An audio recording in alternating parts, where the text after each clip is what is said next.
최근 밤감기가 지나고 미국의 금리 인하 기대감이 사그라들자 비트코인은 상승을커녕 오히려 증시와 함께 주저앉는 모습을 보여주고 있습니다. 그리고 어느새 5월 1일 121선 위에까지 도달했죠. 저는 이제 좀 불안해지기 시작합니다. 왜냐하면 이 6만 달러 선을 지켜주지 못한다면 제가 예상한 것보다 더 깊고 긴 하락을 견뎌내야만 할 테니까요. 막을 수 없고 그렇다고 외면할 수도 없는 변동성 앞에서 지금 필요한 건 엄청난 수익보다도 무엇을 할 수 있고 또 어떤 실수를 피해야만 하는지 알아야 합니다. 그렇지 않다면 밤잠을 설치는 것을 넘어서 공포에 질려 모든 것을 집어던질지도 모르니까요. 그리고 그것이야말로 제가 피해야 할 최악의 모습일 겁니다. 그래서 저는 다시금 예전 시간들을 돌아보려고 합니다. 그러니까 비트코인이 2021년의 고점에서 22년의 12월 4분의 1 토막이 나는 순간, 그리고 다시 회복한 지금까지의 경험을 말이죠. 그리고 그 과정을 돈의 심리학이라는 책과 함께 정리해보려고 합니다.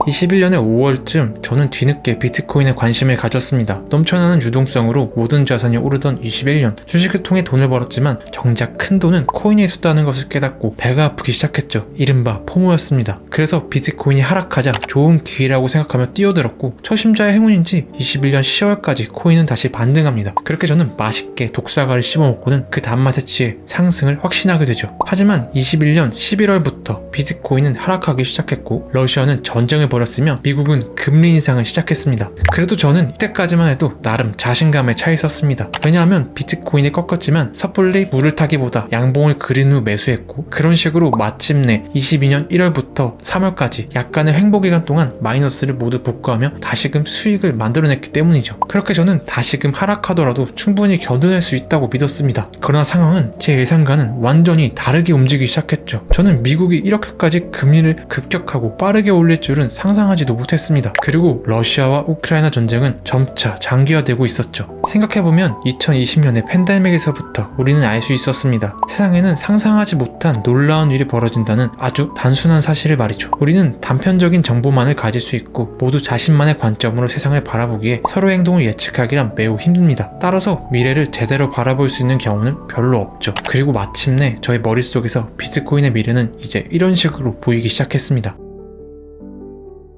상황이 이쯤 되자 생각이 많아졌습니다. 대체 뭐가 잘못된 걸까? 자산시장에 형성된 거품이 가장 큰 피해를 입히는 순간은 장기 투자자들이 전혀 다른 게임을 하고 있는 단기 거래자들에게서 신호를 잃기 시작하는 시점이라고 합니다. 우리는 투자하는 모두를 투자자라고 말하지만 사실 우리는 모두 다른 것을 바라보며 투자를 시작하죠. 누군가는 10년 뒤에 AI 르네상스를 상상하며 굴과 마소가 아주 싸다고 여길 수 있고, 또 어떤 사람은 단지 하락했다는 이유로 주식을 매수할 수도 있겠죠. 이처럼 하나의 주식을 매수하지만 각 참가자는 서로 완전히 다른 게임을 하고 있습니다. 그리고 저는 비트코인을 단기 투자자로서 접근했지만 가격이 하락하자 이제는 갑자기 장기적인 관점에서 비트코인을 바라보기 시작했죠. 그리고 바로 그것이 문제가 꼬이기 시작한 시점이라고 할 수 있습니다. 제가 예전 영상에서 언급했듯 투자에 들어가는 기간을 바꾸는 것은 마치 오늘 먹을 생각으로 산 체크살을 갑자기 드라이에이징 방식을 통해 숙성시켜 먹으려 하는 것처럼 완전히 다른 선택이라고 할 수 있죠. 그리고 저는 22년의 초 그렇게 오늘 먹을 체크살을 숙성시키는 위험한 선택을 해버렸고, 저의 투자는 숙성되기보다는 고약한 냄새를 풍기며 썩어가고 있는 걸로 보였습니다. 그래서 저는 이런 결정을 하기로 하죠. 바로 아무것도 하지 않기.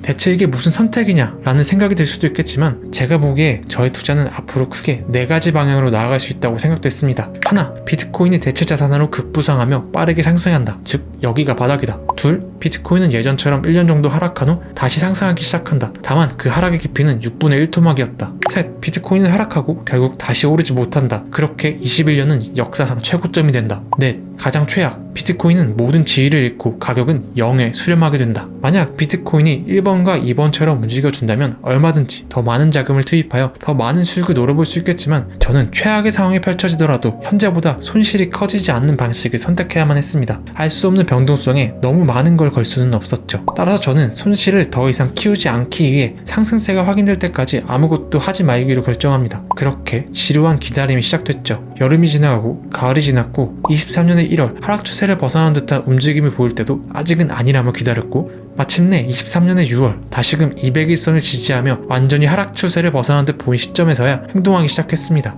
그렇게 이제 현물 ETF 승인이라는 이벤트를 바라보며 다시금 상승의 그림을 베팅하기 시작했고, 비트코인을 매수하기 시작했죠. 그리고 마침내 10월 비트코인은 전형적인 돌파의 모습을 보여주며 지금에 도달하게 됐습니다.